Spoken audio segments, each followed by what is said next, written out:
begin with perhaps the most famous piece of Jewish liturgical music ever.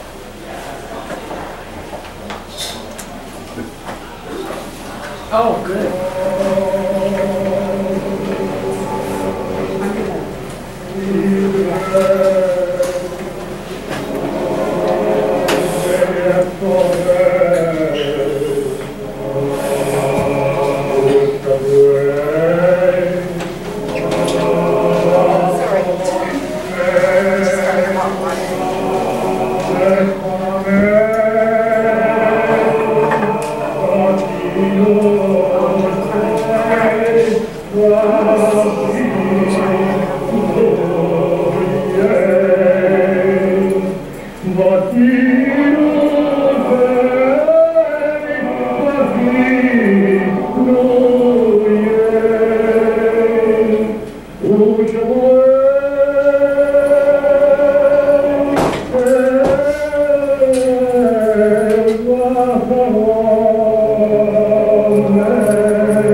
Another rendition.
One more classic rendition by Cantor Moshe Oisher.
back to reality. One thing you have noticed so far is that all of these performances are different. This is one of the fascinating and also challenging things about studying Jewish liturgical music. Perhaps true of other liturgical musical traditions as well. Certainly something I found confounding when I needed to learn Kol Nidre on a week's notice. The first thing I did, of course, is I went online and I looked for a score. There is no score for Kol Nidre. Well, or another way of saying that is there are lots of scores for Kol Nidre, no one of which should be considered authoritative. The chant melody itself is from the Middle Ages. The music was not written down with Western-style music notation until much, much later. What I ended up doing is what generation after generation of Chazanim before me did. I learned it by listening to someone else chant it. I went on the video page for the Birmingham Temple, and I listened to Rabbi Felix chanting from the year before. I did also make a score, but I really only used it as a memory aid for myself. And the score that I made should be considered no more authoritative than any other score. One thing for us to keep in mind is we're talking about Jewish liturgical traditions, at least before the Age of Enlightenment, and probably even long after that in many cases, and perhaps even to this day, is that this is a musical tradition that is more fluid than fixed in a lot of ways. Even the same performer might perform the same piece of music differently from one year to the next, or one Shabbat to the next. So to some extent, with any observations or conclusions we want to draw, we're dealing with a moving target here. It's important for us to keep that in mind. That being said, let's see if there are any general observations we can make. Some of us may have some familiarity with Jewish prayer modes, also known as Nusach.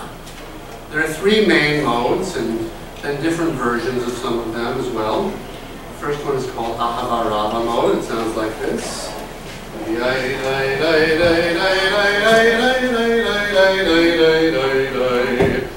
It's often considered the most Jewish sounding of all the modes. A lot of songs from the liturgy are based on this mode, including Yismechu leMalachutecha Shomrei Shomrei Shomrei Shabbat Lekore Oneg Shabbat, as well as Avinu Malkeinu Avinu Malkeinu Avinu Malkeinu Aleinu Vaneinu Tien Manu Masim. Also some secular Jewish songs, including Ava Nagila, Nagila, Nagila Venismeta. And of course, the 20th century composer-lyricist duo Jerry Bach and Sheldon Harnick were not unfamiliar with it either, as evidenced in songs such as Day and night must scramble for a living, feed a wife and children, say his daily prayer, and who has the right, as master of the house, to have the final word at home. And yes, the piece we've been talking about, Kol Nidre Vesarei Vacharmei Vekuramei Vekinuyei Vekinusei Ushavu,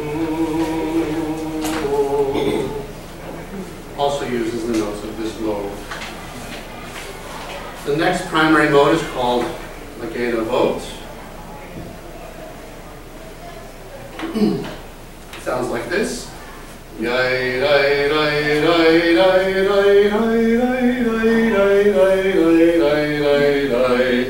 Basically like a natural minor scale. And then we have Adonai Malach mode, which sounds like this. Basically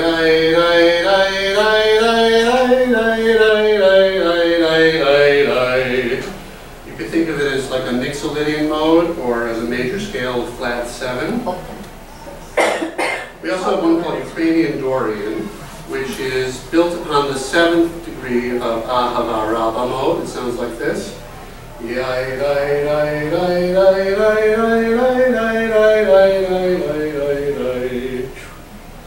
Traditionally, Chazanim, cantors, would not only improvise music based on these modes, but improvise words as well.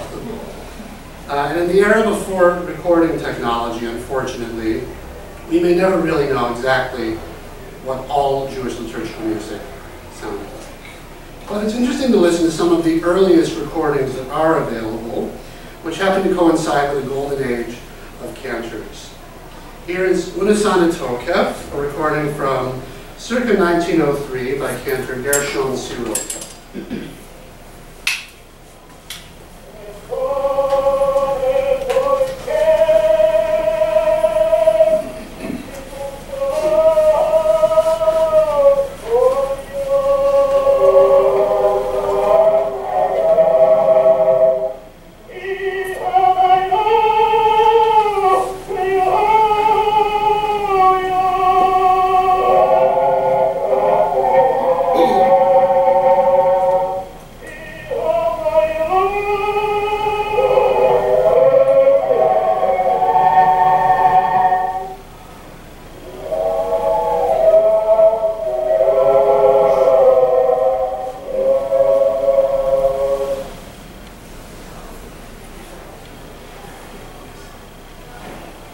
In my other talk about Jewish composers, I mentioned Solomon Rossi, perhaps the outstanding Jewish composer from the Renaissance and Baroque eras. Rossi wrote a number of compositions based on Jewish liturgical texts, yet whether these works were considered appropriate for use in worship by everyone is another question. Here's an excerpt from Rossi's Adon Olam.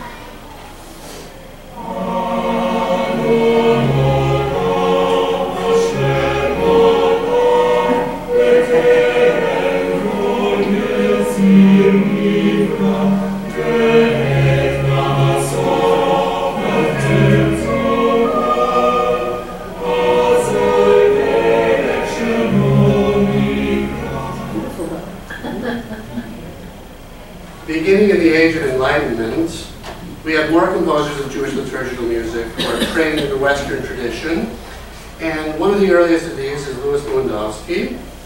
Here is a performance of Lewandowski's Hallelujah from the annual stairwell singing at the North American Jewish Choral Festival in Fairhampton, New York.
spectrum, we have Hasidic musical traditions. One of Hasidism's contributions was the nigun, the wordless song. Here's some excerpts of nigun singing from 20th century Farbrengen events hosted by Chabad.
About 100 years after Lewandowski, we have Max Janowski. Here's one of Janowski's most well-loved pieces of Jewish liturgical music.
And by the way, you may have noticed, we had a musical instrument this time accompanying the singers, the organ.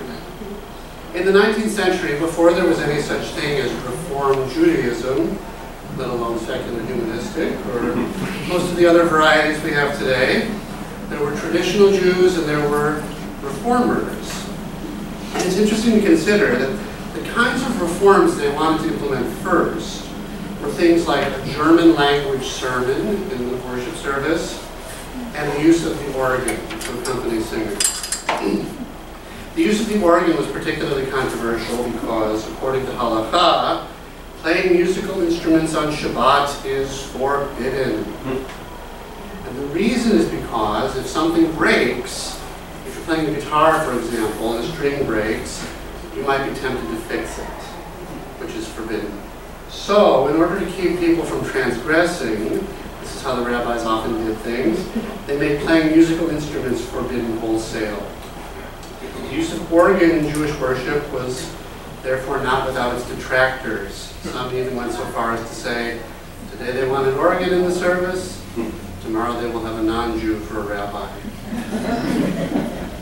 The organ nonetheless found its way into Jewish liturgical music in places like Hamburg, Germany, and certainly later on in the United States.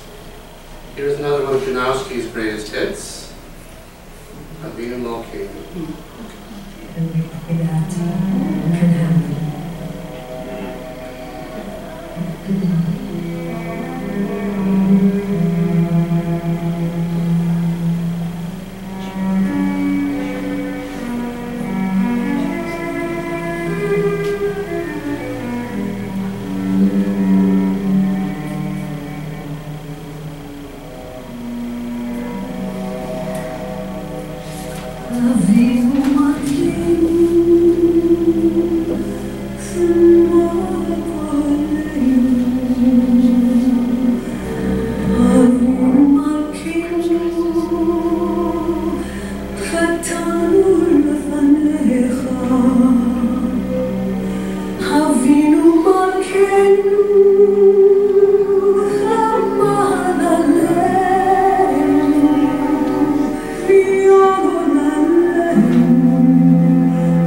Once they got across the other side,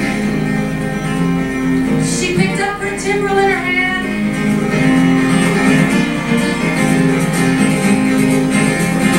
And the women dancing with their timbrel followed him as she sang a song, sing a song for the friends. Him and the women singing again.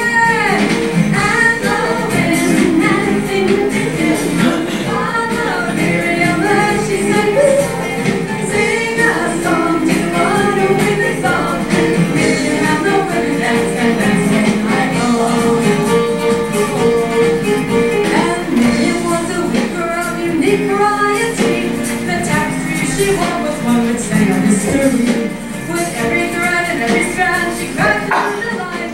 A woman touched with spirit, she dances for a long life. And the women dancing with their timbrel.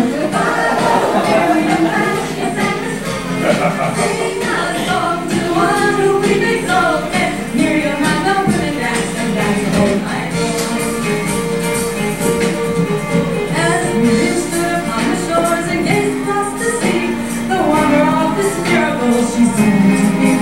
Never thought this would part, we could all touch hand, and we would pass to freedom and march to the promised land.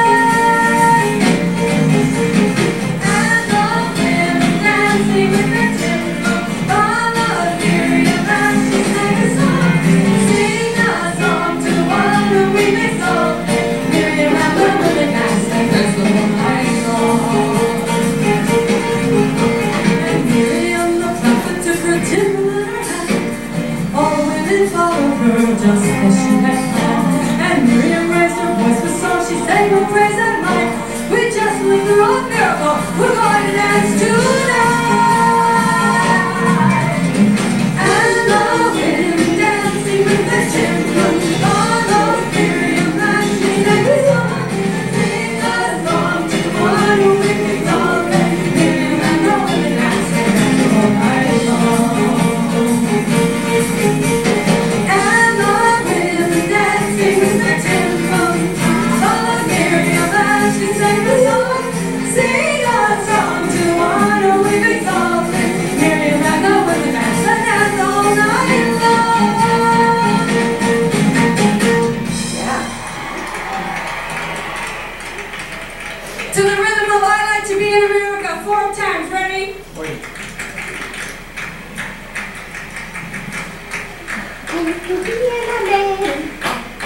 Ready now for real, man! 4 times.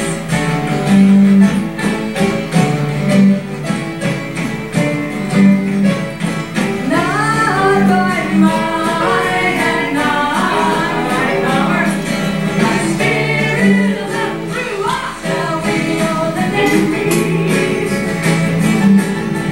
Not by might and not by power, by Spirit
And then one more name to know, Marie Hirsch, Israeli composer.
The question for us, as secular humanistic Jews, is what do we do with all this? We changed that one to not a That's right, not a session. It's in the title of my talk. I mean, we can't simply ignore this magnificent repertoire, or can we? On the other hand, how do we engage with it if the message does not mesh with our values? So I thought I would begin by posing you all that question. We'll open it up, and so that's one thing we can do. Yeah, we can sometimes we can change the words. What else? I have a question. Yeah. Can you talk about how the music of like Debbie Friedman in your mind fits into the liturgical music category? Well, It seemed more. Anyway, that would just be helpful to me to have you kind of talk about how. I'll do something pretty Jewish, which is to answer your question with another question. I mean, what is liturgical music to begin with? Yeah. And maybe more specifically, what is liturgical music for us? Debbie Friedman also, Debbie Friedman wrote a lot of music, and off the top of my head, I don't know which of her songs actually have texts that are taken from, quote, the liturgy, but what is the liturgy anyway? The liturgy can be, for us, almost anything that is consistent with our values and our philosophy. One of the excerpts that we heard by Debbie Friedman, Not by Might, that's adapted from the book of Ezekiel, I think. The English lyrics come out of that, so it's a biblical source. I think that would certainly count. Misha Be'era. I don't know if that's is that from a liturgical text per se? Okay, I'm actually not. I wasn't aware of that. And then her other songs that I know, the Tilak, which comes from the Torah. And for us, as secular humanistic Jews, again, liturgical music can be almost anything. We've done, for example, in our community, we've done Pete Seeger songs, we've done Broadway songs, even, something like Tumbal Laika. If we do it in a service, does that make it liturgical music? Sure, why not? I don't know. Yes, question. When you do something from a folk source like Tumbala, like in a service, do you change the words? We don't change the words to Tumbala Laika. Now, in that song, I think we don't sing all the words, because there's a verse, if I'm not mistaken, that says something about how the Torah is deeper than anything. Does that sound right? I don't remember the words because I never Not learned that song, no. No, yes, there. Well, okay. Yeah. Shall we? The part that I know, Okay. the verses that I learned. Steht a Woche, steht und tracht die ganze Nacht. Nehmen zu nehmen und verschämen, nehmen zu nehmen und nicht verschämen. So a young man thinks of things all night long, who to name and not to embarrass, basically. I mean, I don't see any reason why we would need to change those words. And then he asks her a riddle, right? To like as a riddle song. And he asks, Mädel, Mädel, will bei dir fragen, was kann wachsen, wachsen ohne Regen? Was kann brennen und nicht verfehlen, was kann denken, leben und rehren? He asks her 3 riddles, actually. What can burn without fire? What can cry without tears? What can exist? A little bit out of order, didn't I? What can exist without rain? Right. What can grow without rain, I think. Yeah. But anyway, there's nothing that I think needs to be changed in any of this. The answer is understanding can grow without rain. Verstehen, I don't know what A stone can grow. Well, that's one version of it. Verstehen can. I only know what I sing it. Narische Woche, was soll zu fragen? Der Stein can wachsen, or a Stein can wachsen. Doesn't really make sense. A stone can grow without rain. Oh. It sort of makes more sense to me if it's verstehen can wachsen ohne Regen. Understanding can grow without rain. But yes, there are different versions. Anyway, there's nothing in there that I think really needs to be changed. But then the next couple of verses, there's something about the Torah being deeper than something, so we wouldn't sing those lyrics. But I don't know. I mean, if there's something else that works better, I'm open to changing anything. I guess my question was more about, do you write new lyrics to suit the programmatic elements of the service that your music is supporting? Or do you find places where the current lyrics will fit, I guess? Sure. I guess I'll just, if you're asking what I do, yeah. I mean, I'm kind of a conservative in this regard. I don't want to change more than necessary. If it ain't broke, my view is let's not fix it. And we'll find that there's a story, I think it's in the humanist readings in Jewish folklore. It's like, Rabbi, how do you always find the perfect parable for each, thorny question I have? And he said, well, maybe I don't. Maybe I just take the parable that I have and I sort of adapt the question. So we can take the music that we have, perhaps, and sort of build a service around it. That's more how I would prefer to do it. Okay. I'll make one more point, and then we'll continue with the questions. So one option that we have, when it works, when it's possible, is to change the lyrics. So we can change Oseh Shalom to Na'aseh Shalom. Now, that begs, for me at least, another question. Do we really believe that we will make peace? Let's say we hope. Gotcha. It seems to me another option, you saw in Sim Shalom, for example, the performance that we saw, the people are all the men are wearing tuxedos, all the ladies are wearing evening gowns. The fact that there's even a video, I don't think this was recorded during a worship service. This was a concert, in a concert hall. So, for my part, and I haven't had much opportunity to do this, but I've sung Catholic masses, for example, in college choir. I don't believe every word of the Catholic mass. Nobody expects that I do.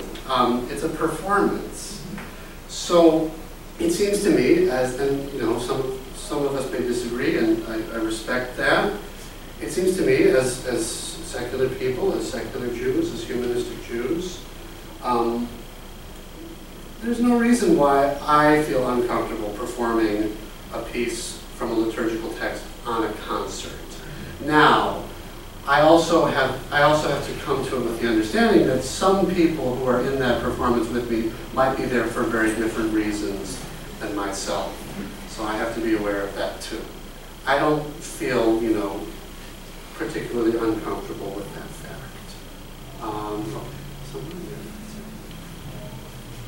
For me, the music, not necessarily with the words, woven in, is part of our history.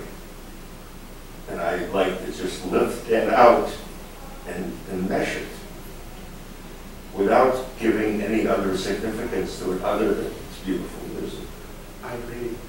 And then, does that mean, I don't know if this is what you were intending to mean or not, but we can also just remove the words and perform everything as instrumental music, and certainly we can do that with Kol Nidre. I didn't include that in this presentation, but we have the Bruch, which is solo cello or viola or violin, whatever you've got, and piano or organ accompaniment. Now, would that always work with every liturgical music? If I sat down and played bum bum bum bum bum bum bum bum bum bum bum, I feel like some people might not like that very much. David, yes.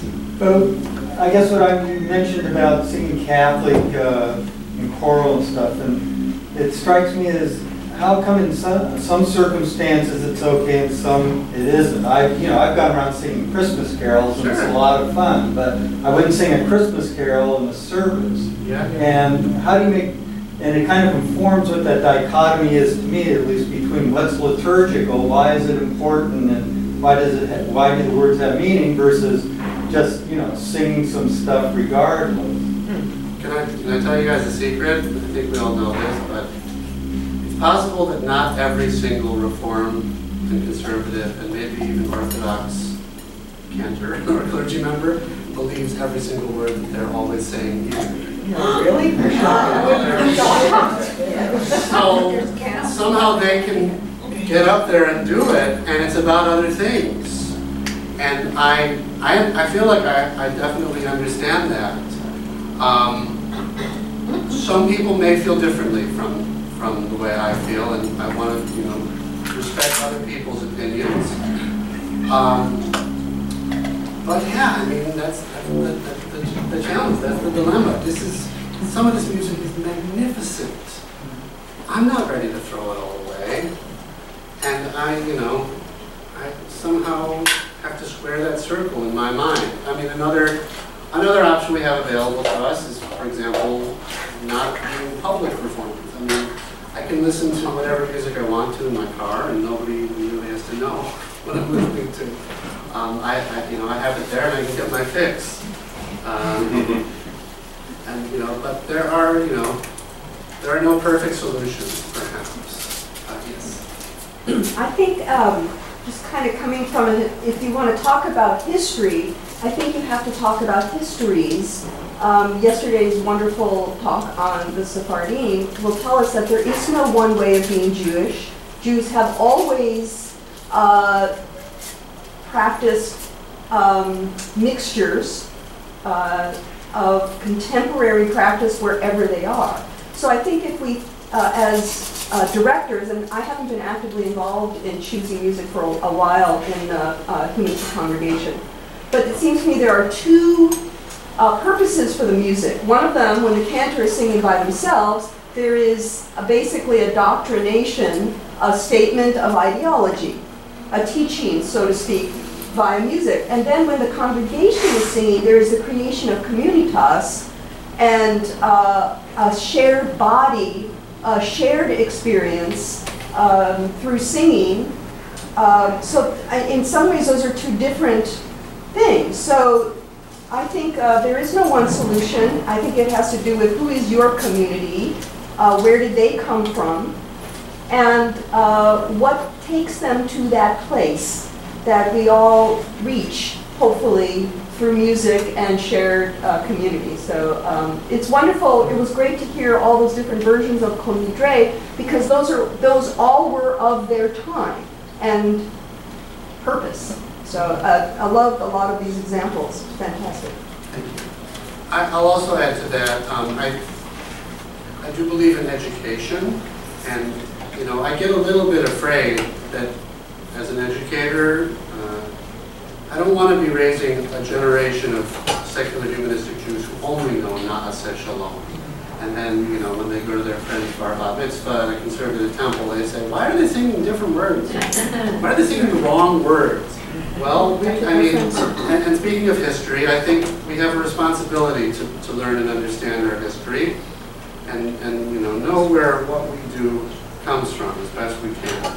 And actually, liberal Jews sometimes are the ones who are sometimes the most afraid to learn their real history. I remember having a conversation with some Reform and conservative Jews about Hava Nagila, a song we've talked about, and Jonathan talked a little bit yesterday about how that was actually a nigun of the Secular Hasidim in what's now Ukraine. It was a wordless song. They just sang yai, yai, yai, yai, yai, yai. And then the Secular Hasidim found their way to Jerusalem in around 1910, 1914, 1915. And that's where this guy discovered them, Abraham Tzvi Eidelson.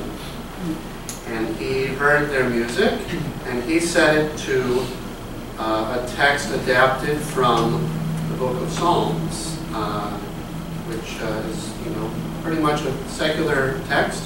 Doesn't have anything to do with God or religion. Anyway, I was talking about this with some Reformed conservative Jewish friends of mine from where I live, and they didn't want to hear about all of this. They wanted to, what are you talking about? Jews have always performed Havana.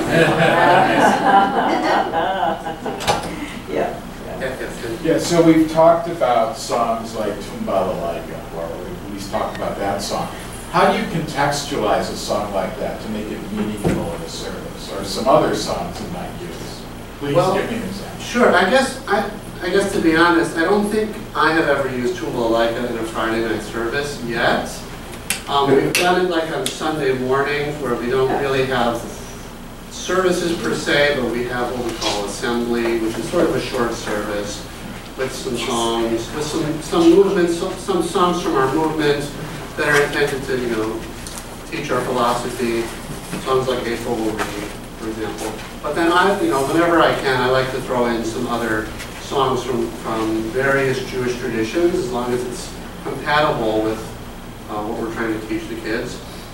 I mean, it seems to me, a song like Tumbalalaika, my dream someday, I guess, is to kind of do like a musical Yom HaShoah service at the temple. And, that would be one great opportunity to perform all of these songs from this world that disappeared. So off the top of my head, that might be the perfect occasion, for example, to include a song like that. Thank you for your wonderful talks. It was really great. I learned so much. Thank you. Just a couple of comments or observations, and sort of with a wider lens or prism, if you will.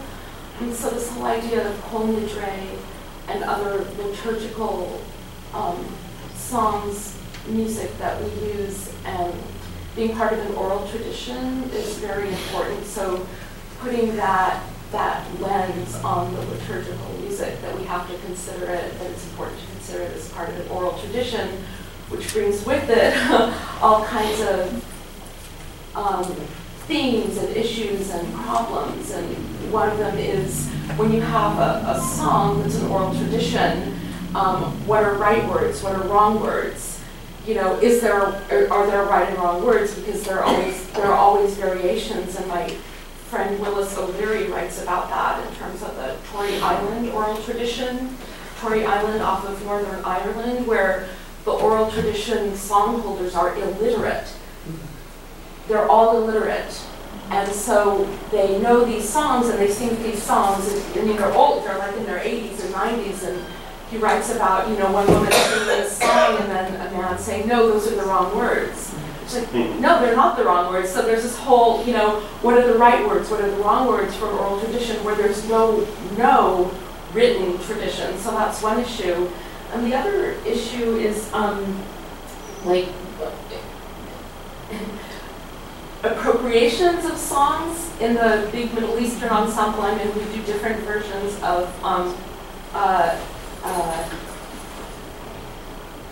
Dror Yikra. So we do the Yemeni version, the Yemenite version, there's an Iraqi version, there's a Persian version, and then there's an American version sung to the tune of Wait for It When Johnny Comes Marching Home, which became popular during the Civil War. Right. There you go. So, I think We're up the end of our time. Can I If just- people want to keep talking, that's well, fine. just let me try to answer your question. Wonderful. Okay. Thank you. So, right, so as far as Holy Dre and the oral tradition, I mean, as far as I'm concerned, I don't think I'm alone, there is no authoritative version of Holy Dre, the words or the music. Even the three versions that we heard, I don't even think they had all the same words. No, they Just didn't. I not was the same surprised. words, yeah. And this book has a little bit more information about the different tunes and which versions are done which ways. None of them were even written down, though, until much, much later, until after the tune first appeared. And then as far as the question of then, despite the fact that there is no authoritative version of a piece like that, as a performer, I have to make decisions. I have to decide which words I'm going to sing and practice it so I get it, you know, the right way. And so I have confidence in my performance and the tune as well. The question about appropriation is also, I think, probably a much bigger question than we can really get into right now. Personally, I'd said I'm a conservative in some ways, but I tend to be more of a liberal on those kinds of questions. I don't mind singing, you know, songs, for example, in Ladino with my congregation, even though that's not necessarily my tradition. I'm not bothered by it. But I also know what my own training is and my own background as a musician, and I don't want to deliver like a second or third rate performance of something from a tradition that's not my own. So I want to perform what I can do very well, and that's kind of my barometer, wherever it comes from. All right, thank you all.